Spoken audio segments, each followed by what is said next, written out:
Your passcode has been confirmed. Please wait while you are joined to the conference. Or click on the Q&A tab on left side of your screen. If you have any technical difficulty, please use the assistance icon present at the bottom left of your screen. I now hand over the proceedings to Dr. Mishra. Thank you, and over to you, sir. Thank you very much, Stanford. Good evening, ladies and gentlemen. On behalf of PTC India Limited, I welcome all of the investors and analysts. This is the operator here. May I have your name and company, please? The participant, this is the operator here. Request you to kindly confirm your name and company, please. This is the operator here. Can you help me with your name and company, please? As there is no response, I'm connecting you back to the call. You are now rejoining the main conference. Of the company, Mr. Rajiv Malhotra, you know him very well. And on my further left is Mr. Sushant Chaturvedi and Mr. Anand, who takes care of the investor relations. And I'm pretty sure you all know them very well. On the further right, we have Mr. Mukesh Ahuja, who is the finance, representing the finance team, and he takes care of this investor and the results. On the very onset, this is a time to announce that PTC India has achieved 50 billion units of traded volume in the first 6 months of the FY 2022. This is first time in the history of PTC that we have achieved 50 billion units only in the first 6 months of our operation. This volume is almost 12% higher than the traded volume corresponding to the previous year. And in this quarter as well, although there were some difficulties, we clocked 6% higher volume compared to the previous year, same quarter. As you all aware that the month of September and October, there were a lot of news in the media that there are aberrations in the prices as well as the shortage of the fuel. In spite of that, PTC could service all its customers without any hurdle and difficulty. We have managed this time very well, and there is no reason why we should not say that in spite of 6% volume, this was a difficult period for any of the trading company, and we have managed it really well.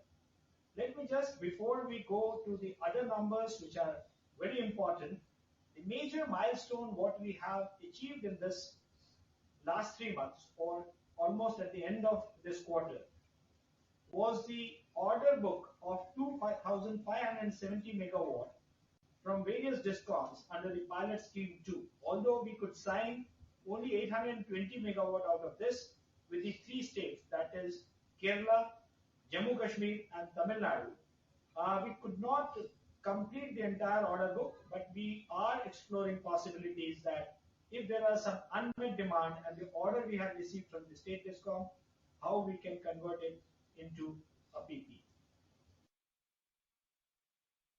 Specifically, I would like to mention in this quarter 2 very significant things. One is the consultancy business growth, which is almost 41% higher than what we have achieved in the last corresponding quarter, and 56% compared to the first 6 months of this year compared to the previous year. Very important thing which I would like to share with all the investors and the analysts is we have earned a steady return of more than 30% consistently from this fee-based income consultancy fee, and this is something which we have ensured in the past and we will ensure in the future.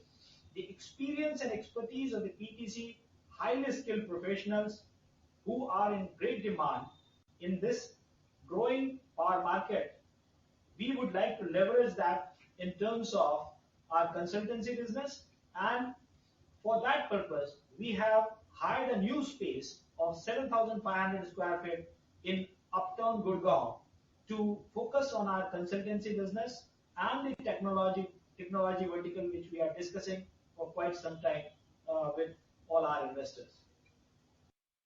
The second very significant development is our associate company HPX. Let me repeat the name again, HPX, formerly known as the Pran Urja Solutions Limited, which was granted license by the CRC to create the third power exchange in the country, and that is progressing really well. And the software testing and the platform testing is in the advanced stages. The new exchange, in all probability, would be operating from the World Trade Tower, a high-end building in Noida, and will be up operationally by this financial year. Some of the prominent regulatory changes which would enable PTC and our associate exchanges to get the benefits are MBED integrated DAM market, then potential of future and derivative market with the decisions of the Honorable Supreme Court. So we are looking forward for an enhanced role in the power market, and let me tell all the investors that the changing regulations and the opening of the windows will be both beneficial not only for the exchanges but for the traders like PTC in this growth.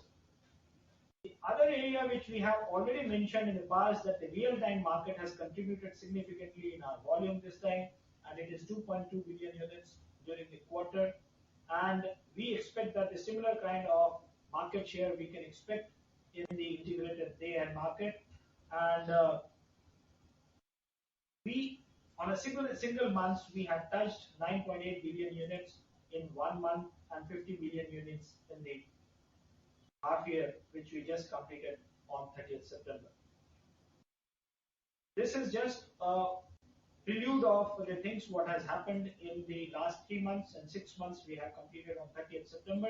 I request Pankaj Goyalji, who is the CFO of the company, to give the financial numbers, and after that we will open it for questions and answers and whatever queries you have regarding our performance during this quarter as well as the first 6 months of the year. Thank you, sir, and good evening to all. Now I'll go. I suppose that the presentation, financial presentation, has already been uploaded. So I will only go through the select features of the financial results for the half year and the quarter ended September 21. First, I'll go through the silent features of the half year ended September 21 vis-a-vis the corresponding half year of September 20. The volume has increased by 12% to 50.7 million units from 45.2 billion units in the corresponding half year. The total operational income has decreased by 4% to 325 crore from 340 crore. The reason for this slight decrease is due to the reason that in the last half year, corresponding last half year, we have one of the transactions in which the company has earned an income actually, and this year that transaction was not available with the company. And accordingly, when the total operational goes down, so naturally profit before tax has also gone down by 17% to 255 crore from 308 crore due to the reason I have already explained, due to one of the transaction and coupled with the non-receipt of dividend income from one of the subsidiary company, PFS. On the similar line, PAT has also decreased by 19% to 190 crore from 234 crores. Earning per share for the half year stood at 6.41 rupees compared to 7.9 rupees during the last half year. Now I will go through the silent features of the quarter ended September 21. The volume has increased by 6% to 27.8 billion units from 26.2 billion units. The total operational income has decreased, as I have already explained, because of one of the transaction by 15% to 190 crores from 224 crores. And the profit before tax in the same direction has also decreased by 30% to 151 crore from 216 crore. On the similar line, PAT has also decreased by 32% to 113 crore from 166 crore.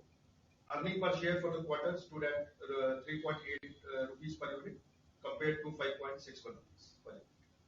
Now I will go through the key financial highlights of the consolidated results, and I would like to say that because the performance of PTC India has gone down during this quarter, but both the subsidiaries has performed very well during the last year, during the current quarter. So they have made up the results actually. So for the first, I'll go through the half year results. The volume on a consolidated basis has increased by 12% to 51.1 billion unit from 45.5 billion unit. Profit before tax has increased by 9% to 444 crore from 407 crore. Profit after tax has increased by 13% to 332 crore from 294 crore. Earning per share for the half year stood at 10 rupees per unit compared to 9.23 rupees during the last half year. Now I'll go through the quarter results. The volume has increased by 6% to 28 billion units from 26.4 billion units. The profit before tax has decreased by 2% to 262 crore from 266 crore. Profit after tax has increased by 1% to 195 crore from 194 crore. And earning per share for the quarter on a consolidated basis stood at 5.98 rupees per unit compared to 6.17 rupees per unit. Thank you very much.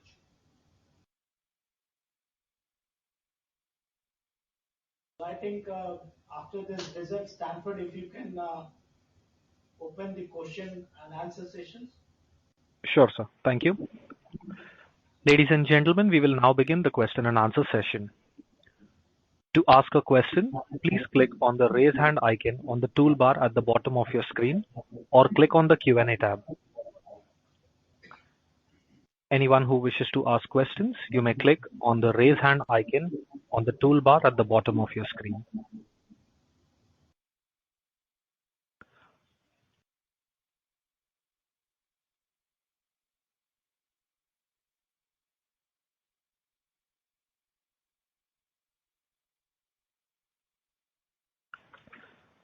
The first question is from the line of Saumil Mehta from Mehta Advisors. Please go ahead.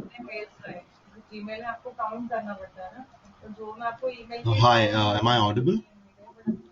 Yeah, you are audible. Please go ahead. Yes. Congratulations, sir, on the good set of numbers. Firstly, I would like to say many thanks for providing us with interim dividend this year. Is the company planning to declare any more dividend in the current year? And also, your subsidiary PFS has posted excellent results with the highest ever return on assets at 2.2%. Are they also planning to provide some dividend this year? Mr. Mehta, let me answer your first question.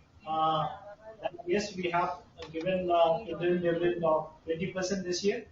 And the second part, I would like to say that we have the dividend policy which we have followed in the past, and we would like to comply and follow this year as well.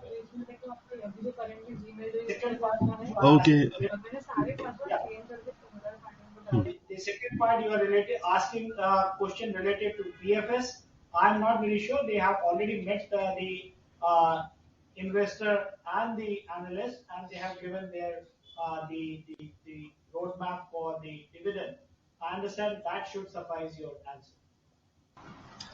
Yes, it most certainly does. Other than that, just one more thing. Again, I would like to reiterate what I already said. Many congratulations to the new management for taking charge, and we certainly believe that the company may achieve new heights under your leadership.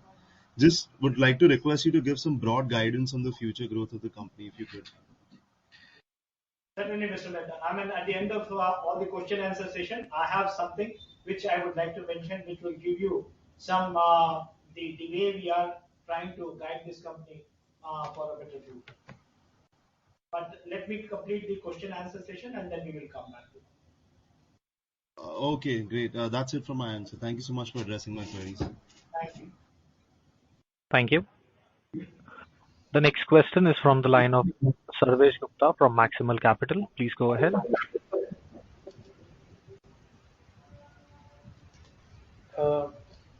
Good afternoon, sir, and thanks a lot for taking my question. So, sir, first question is, you mentioned that there was some one-off transaction in the same quarter last year.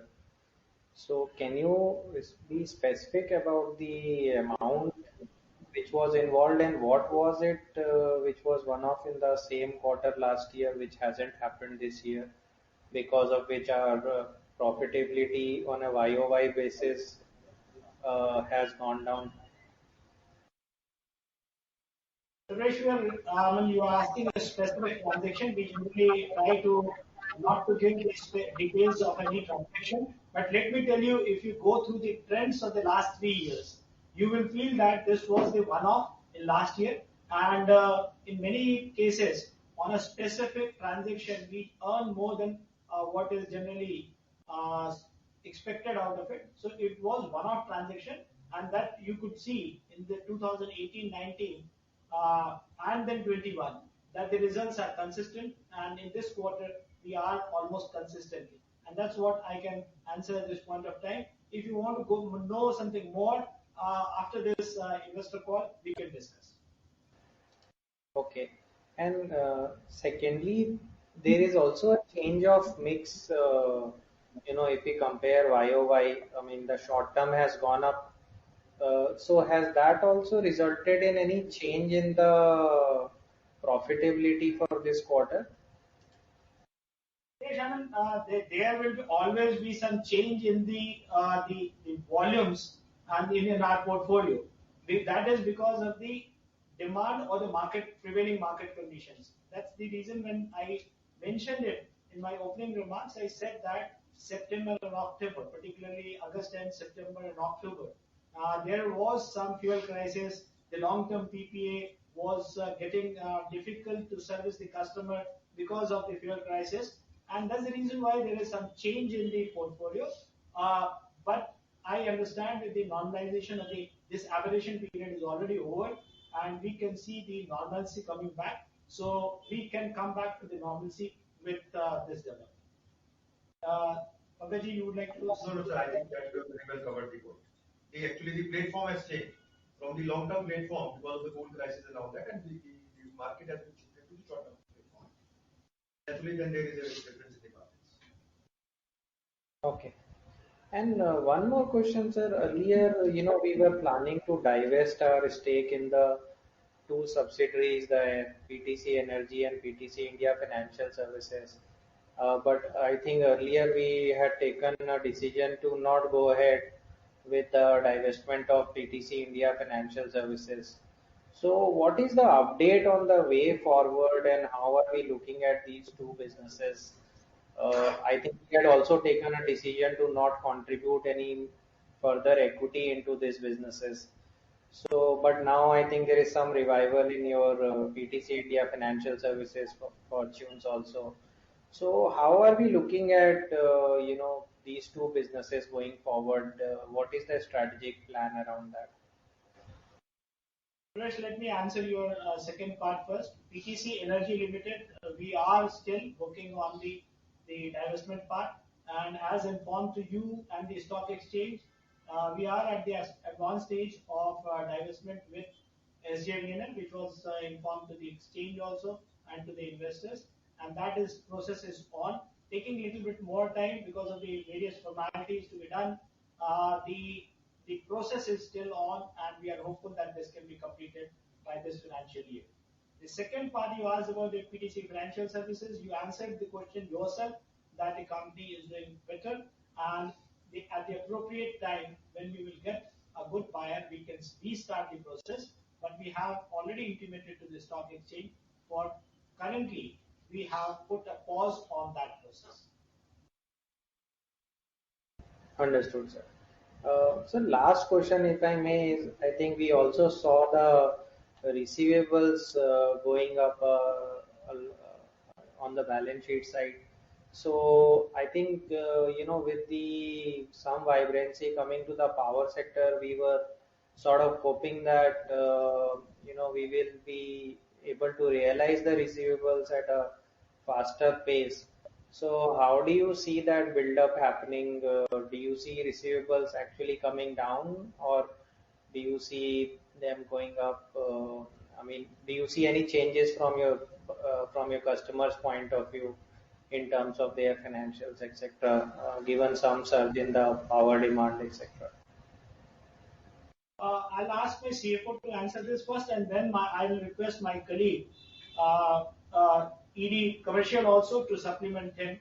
What will be the future of receivables?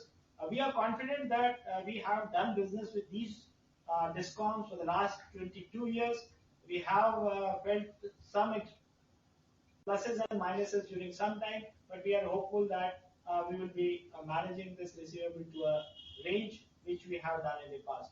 Now I request CFO to please answer this.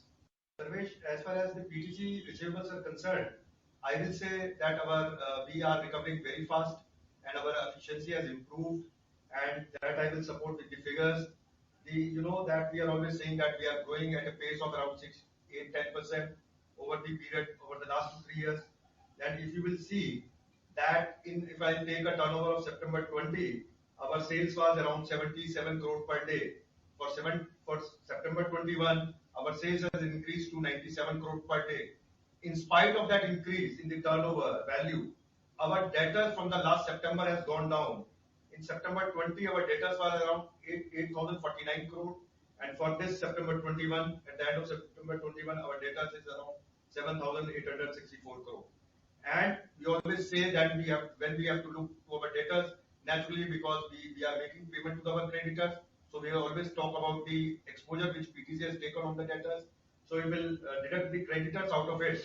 The net working capital, even in spite of the increase in the turnover, the net working capital is around only 2,200 crore in September 21. So in a way that we will call that the efficiency has improved as far as PTC is concerned. And to give you outlook on the industry receivables and all the future, I will request our AD commercial to.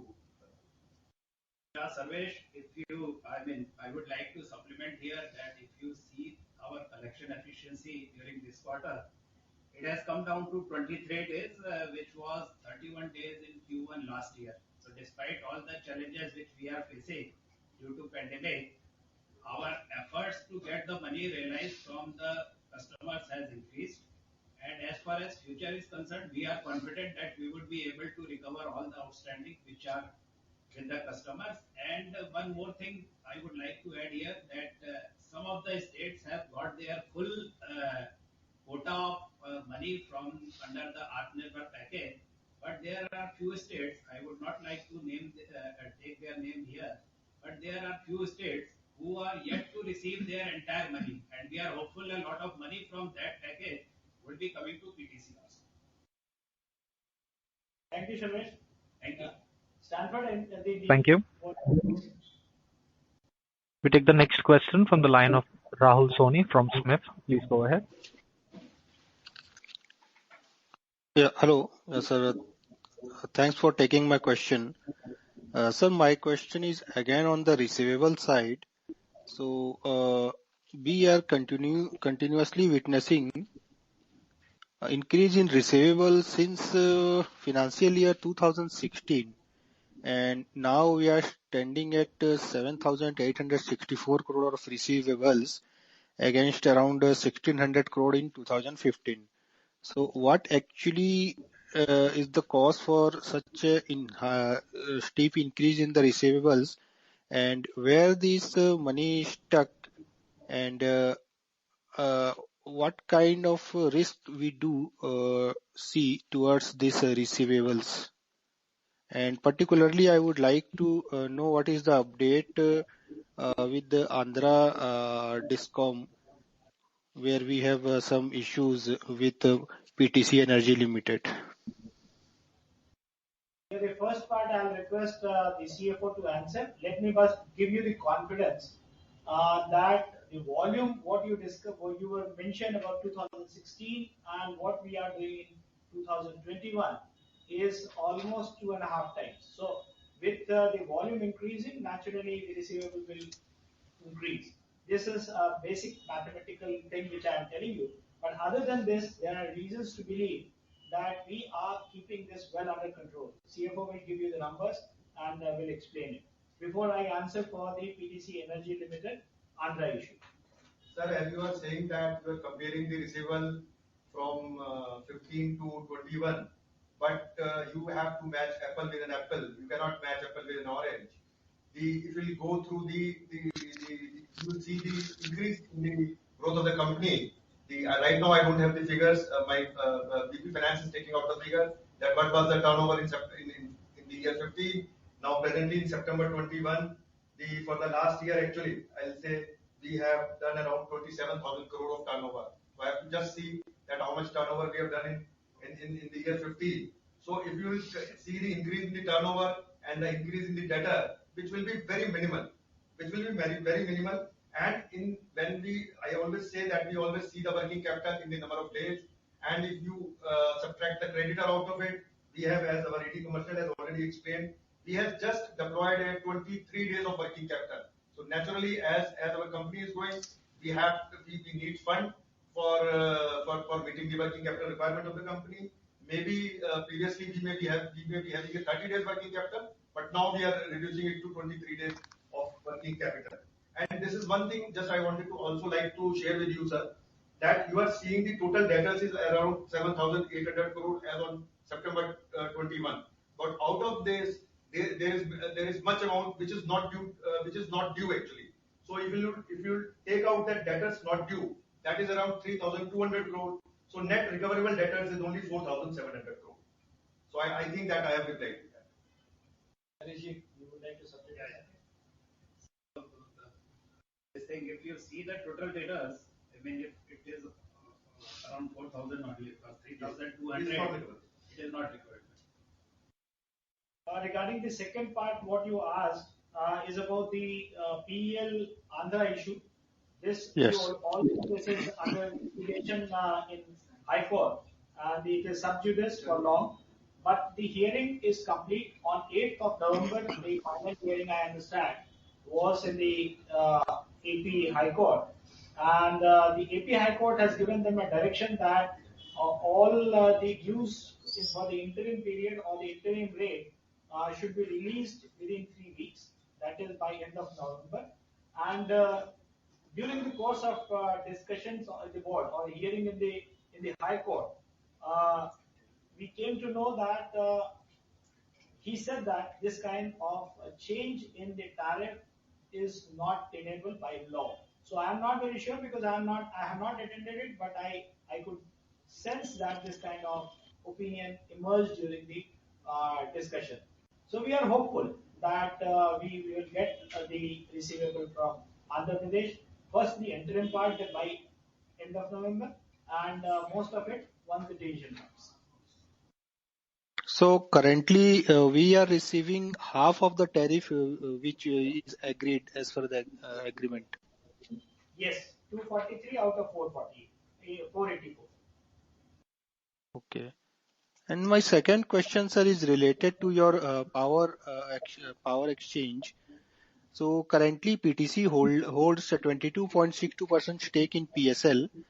However, according to the power market regulations, trading member can't hold more than 5% stake in an exchange. So what's your long-term thought process on the same? Whether you are going to reduce your stake to up to 5 or below, or you will continue in the same setup?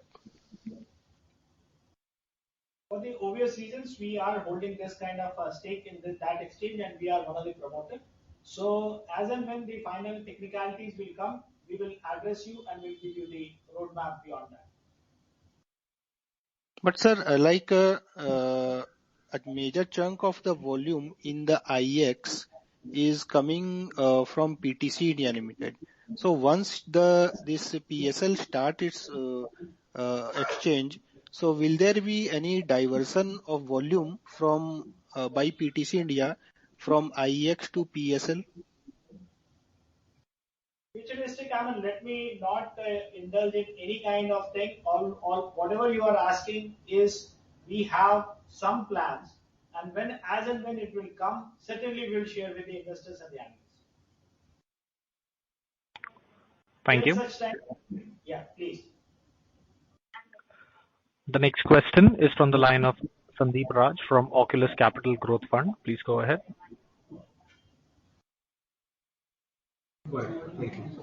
Hello, am I audible? You are, please. Hello. Yeah. Yes, Sir, I just have one question regarding the new power exchange. So, you being the promoter and trader, are there any kind of restrictions that you will have? Let me just explain you once again. Till date, we have complied all the regulations, and we have all the plans to comply regulations whenever it will be operationalized. There is no conflict as of now, and as and when we will have a different options on that, we'll come back to you. Okay, okay, great. Thank you, sir. That's it from my side. Thank you. The next question is from the line of Mohit Kumar from DAM Capital. Please go ahead. Hi, am I audible? Yeah, Mohit, you are very much audible. Please go ahead. Good evening, sir. And firstly, on the PTC and the stake sale, I think we had concluded the stake sale somewhere in, I think, as per media reports, it was supposed to get completed by. It completed somewhere in the middle of February, and we are now in October. Why there is delay in finalizing the transaction? Mohit, there is no, I'll not say it is delayed. There are some formalities when you are doing the transaction with a public sector company. There are a lot of things which need to be settled. We are already in the processes, and SJVL being a public sector undertaking, and we have promoters from public sector. We have to keep all the formalities completed before we announce it to the investors and the analysts. But I can assure you that the process is on. Secondly, on the launch of the new exchanges, I was not present in the initial part of the comment. Is the timeline of launching the new exchange by the end of FY22 is still intact, or is there some change? There is no change, and in my initial remarks, I said that the testing and the platform testing and for the peripherals and the platform is already on, and as on date, I can say that the progress is as expected, and I'm really hopeful that this exchange will start working before the financial year 2022. Understood. And lastly, on the REC and ES that I think most likely will get it are getting traded in second half. How does it impact us?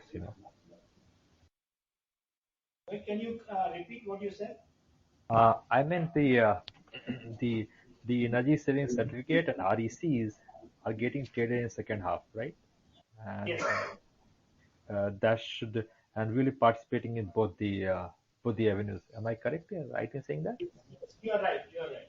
And generally, it is done in the last quarter of the year. So certainly that will also be similar kind of trend we will expect in this year. That's the one comment if you can make on the long-term duration, which is supposed to start getting getting data on the exchanges. What could be our role, and how do you see it panning out? And what could be our margins? Does the margin get impacted in that case? Well, let me ask you one question. Are you talking about the future and derivative? No. I'm talking about long-term duration contract, which exchanges will launch at some point of time. No, we are well prepared for that. If you see it in the past, for all the products, what exchanges have launched, whether it is RTM or integrated day-ahead market or the long duration contract, we have our team which is already working on that, and we will be meeting all the requirements. Rather, we will, like in the past, we were always pioneer in handling those kind of new products. So I'm pretty sure that we will be comfortable in handling this product. One more question, if I may squeeze in.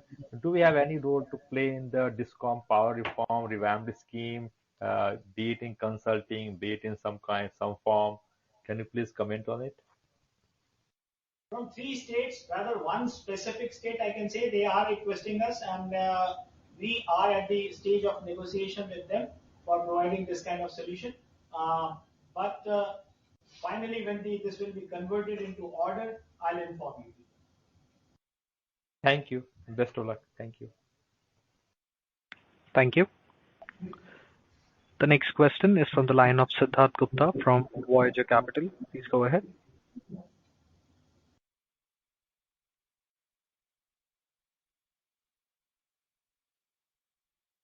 Siddharth Gupta from Voyager Capital. Your line is unmuted. Please unmute the line from your side and proceed. Am I audible? Yes, you are. Thank you. Good evening, everyone. So congratulations on the good set of numbers that you've posted.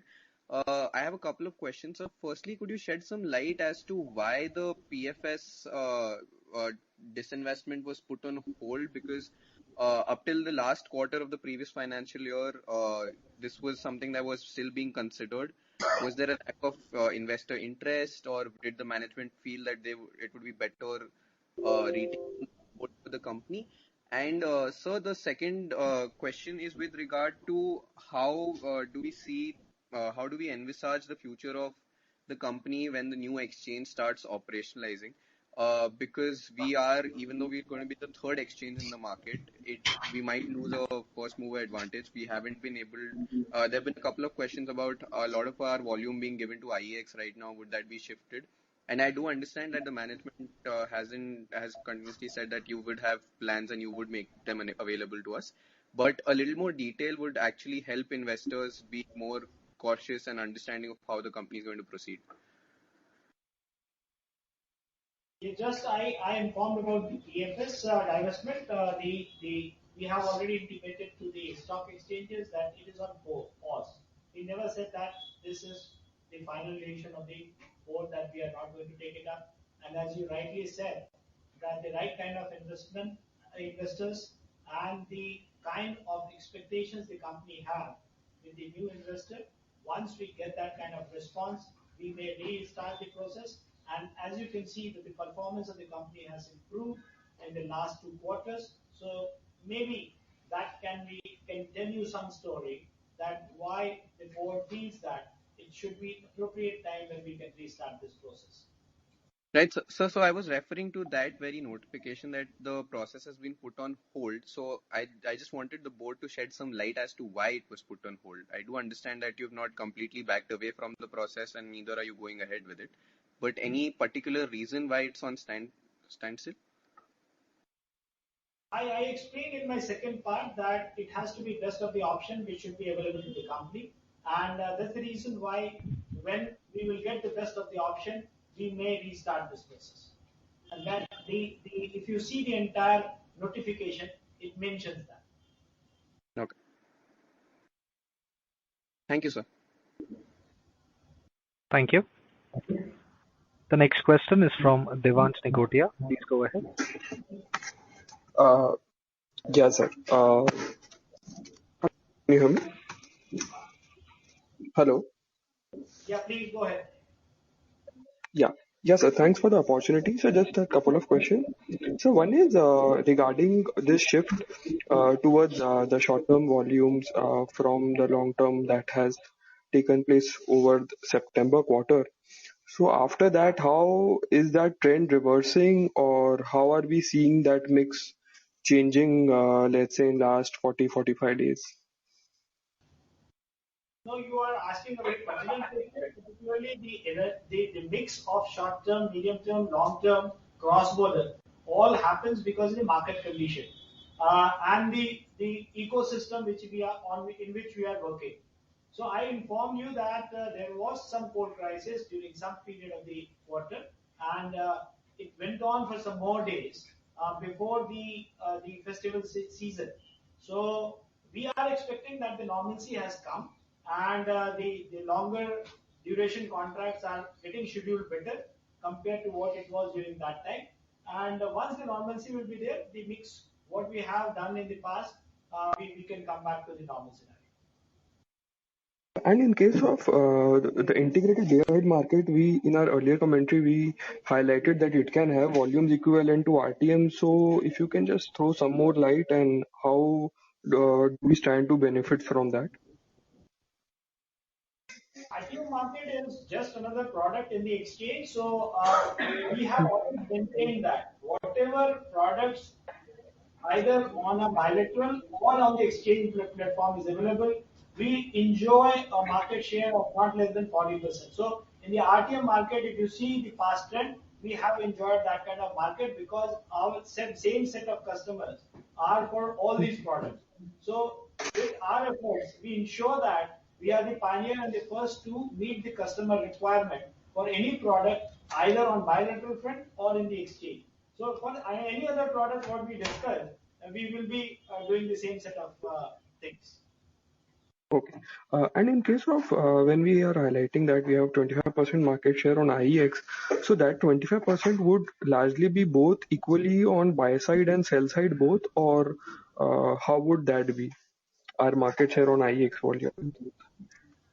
IEX is a special way of double counting. They treat any transaction to be counted twice, the sell side and the other is and that's the reason why you see 25%. Whereas in the bilateral market, when we treat that, we will say we have a market share of 50%. So that's a counting method. CFO can explain it more. But for us, our understanding, in the anonymous market, the market share is counted twice. Clarify, it will be very nice. So should we interpret that our market share is 12.5% in IEX total volumes, or how I should read that? This is a technical issue. We can discuss it after the conference.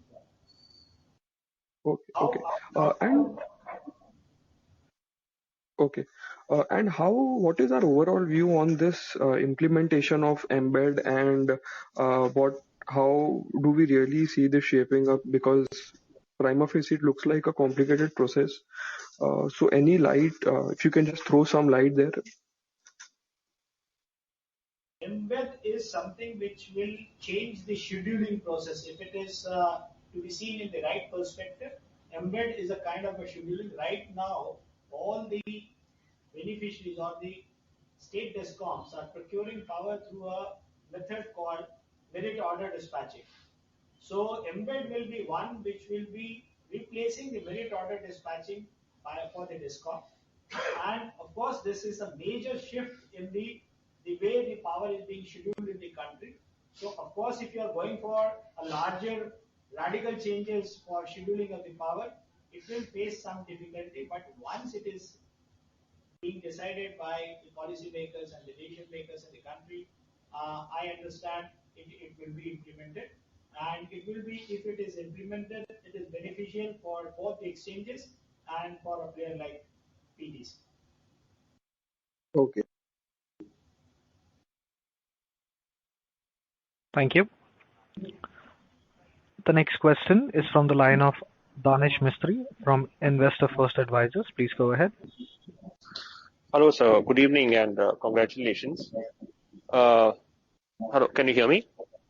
Yeah, we can hear you well. Yes. Please. Yeah, sorry for that. So, sir, I had, just a few questions. The first one was, sir, you mentioned that last year, the same quarter, there was some transaction. We don't want to know the transaction, but if you can just tell us, in numbers, what was the kind of revenue or profit contribution, that would be helpful for us to actually compare the true performance of the company. Because otherwise it looks like, as the CFO has mentioned, it looks like it has fallen, but actually the picture could be very different. So if you could help us out with some numbers there, it would be great, sir.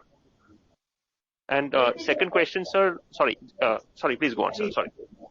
Yeah, no, please continue with the question. Haji.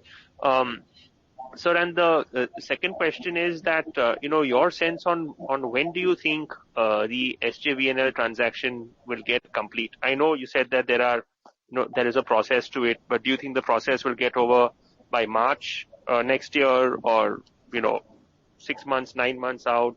Just some sense on that. Very broad. No problem, sir. Thank you, sir.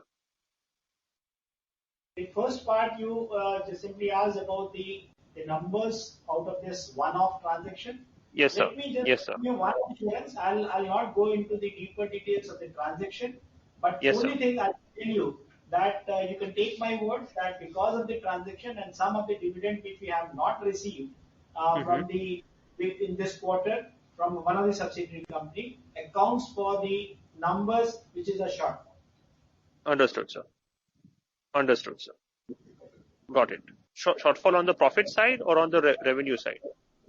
On the PAT side, I'm telling you. Understood, sir. Thank you, sir. Thank you, sir. And the second one, sir, the time, just some very broad sense on the timeline. Are we looking at 6 months, 12 months out? We have kept our internal target to complete it by this financial year. That is by 31st March. We want this assets to be transferred to the new owner.